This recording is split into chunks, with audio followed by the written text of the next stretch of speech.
में अभी तक 11 केसेस का निपटारा हो चुका है और लोगों को अब ये समझ आने लग गया है कि झगड़ा करने से कुछ नहीं होता। लोग अदालत का बेनिफिट बहुत सारे लोग उठा रहे हैं। धन्यवाद।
आज इस साल की दूसरी राष्ट्रीय लोक अदालत है जिसका आयोजन किया जा रहा है और ये मैं बताना चाहूँगी, इससे ओरिजिनल जो इसकी डेट थी वो मई में थी, जो ऑपरेशन सिंदूर के चलते हुए इसको एडजर्न कर दिया गया था और इसलिए आज 12 जुलाई को ये दूसरी राष्ट्रीय लोक अदालत आयोजित की जा रही है। और इसमें हम कई तरह के केसेस लेते हैं, जैसे क्रिमिनल केसेस हो गए, मतलब जो चेक बाउंसिंग के केसेस हो गए, मैट्रिमोनियल केसेस हो गए, MACT service matters, compoundable cases, revenue cases और इलेक्ट्रिसिटी के केसेस, अनट्रेस्ड कैंसिलेशन रिपोर्ट, और जो ऐसे विवाद भी लेते हैं जो अभी तक कोर्ट में आए नहीं है, जिनको हम प्री लिटिगेशन स्टेज बोलते हैं, जो लिटिगेशन शुरू होने से पहले की जो स्टेज है, उन मामलों को भी लोक अदालत में लिया जाता है। और इन मामलों को आप सब जानते भी होंगे और मैं दोबारा बता दूं, लोक अदालत का उद्देश्य है कि ऐसे सभी मामलों को आपसी समझौते से, दोनों पार्टियों के आपसी रजामंदी से और इनको सुलझाया जा सके, ताकि ये जो कोर्ट में लंबित रहते हैं और कोर्ट में जो पैसा और जो समय लगता है, उन चीज़ों का बचाव किया जा सके और पार्टीज़ के बीच में भी एक जो कटुता आती है संबंधों में, वो भी नहीं आती इनसे, क्योंकि मामले आसानी से आपसी सहमति से सुलझते हैं। मैडम, कितनी बेंचों का गठन किया गया? इस बार हमारे पास एक फैमिली कोर्ट की बेंच है, एक ADJ बेंच है,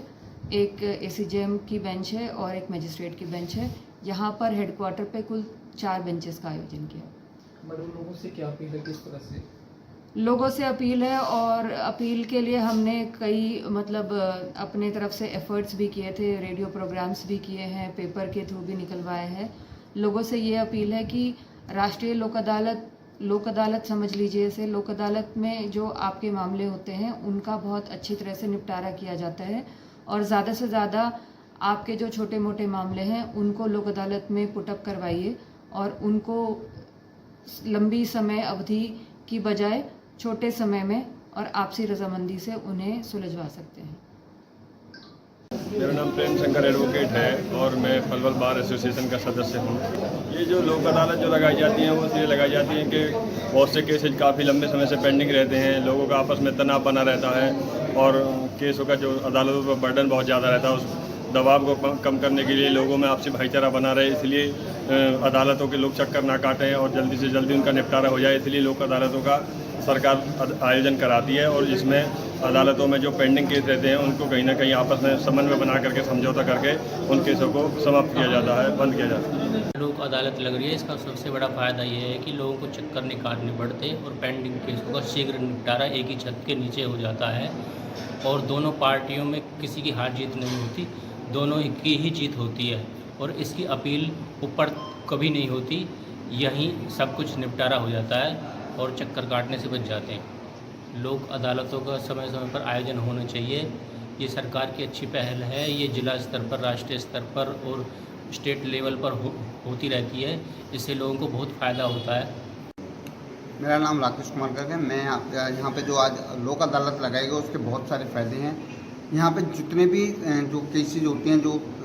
काफ़ी दिन से पेंडिंग पड़े होते हैं उनका आज यहाँ पे जो निदान किया जा रहा है और यहाँ पे ऐसे जो अदालत हैं जैसे कि किसी की शादी के हैं, किसी के जो एक्सीडेंट के जो बीमा हैं वो नहीं मिलते या किसी के आपसी झगड़े होते हैं वो उनका निपटारा नहीं होता, तो आज ये उसी इस लोक अदालत के द्वारा उनका निपटारा किया जाता है। और ऐसी लोक अदालत को हम सरकार से कहते हैं कि ऐसी लोक अदालत हर बार और रोज़ लगनी चाहिए।